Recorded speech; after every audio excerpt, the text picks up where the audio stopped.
Hey everybody, it's your man James, Mr. Punch back again with some more video action for you.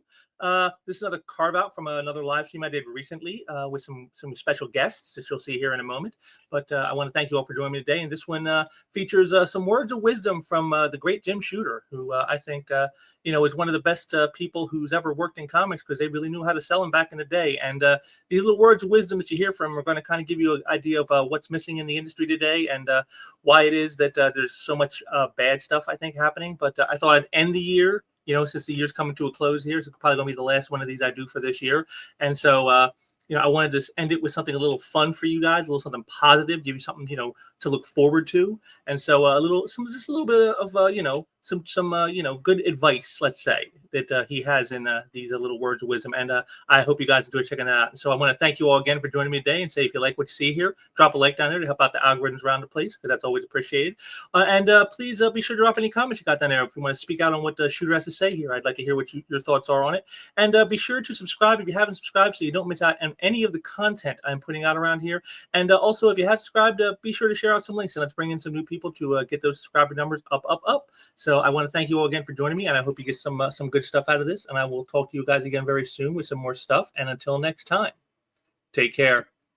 Here's from the inside front cover, and I'm going to read this because I thought it was kind of interesting. I'm going to read Shooter's bit here. He goes, nearly 2.5 decades after reading Fantastic Four #1, I was asked to write the plot for this, the silver anniversary issue of the Fantastic Four.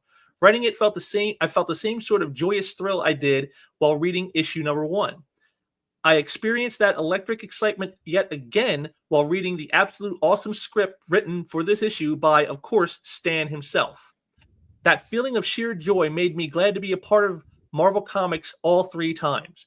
It made me realize just how great a responsibility I have as editor-in-chief to safeguard and carry on the legends that mean so much to so many of us. I could ramble on about that, but if Ben Grimm were here, he'd probably tell me what he once told Reed Richards way back when.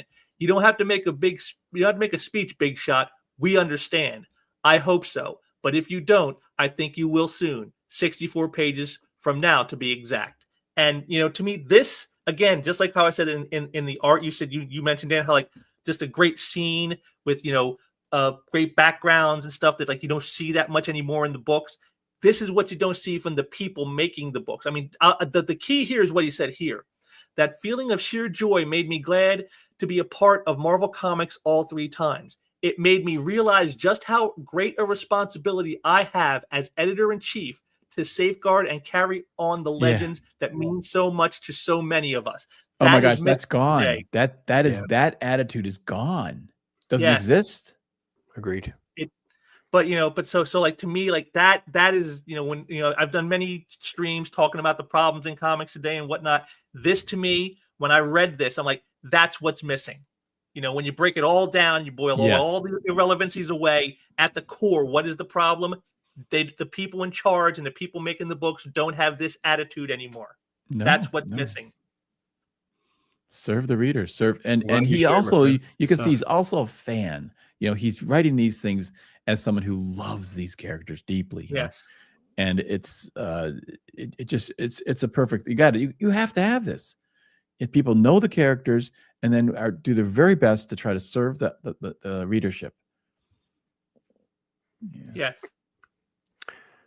Anything you want to add there, Pops? No, I'm just going to say, brother, I got to dip out. I am so honored that you included me and asked me to be a part of this. I'm so proud of you, what you've done.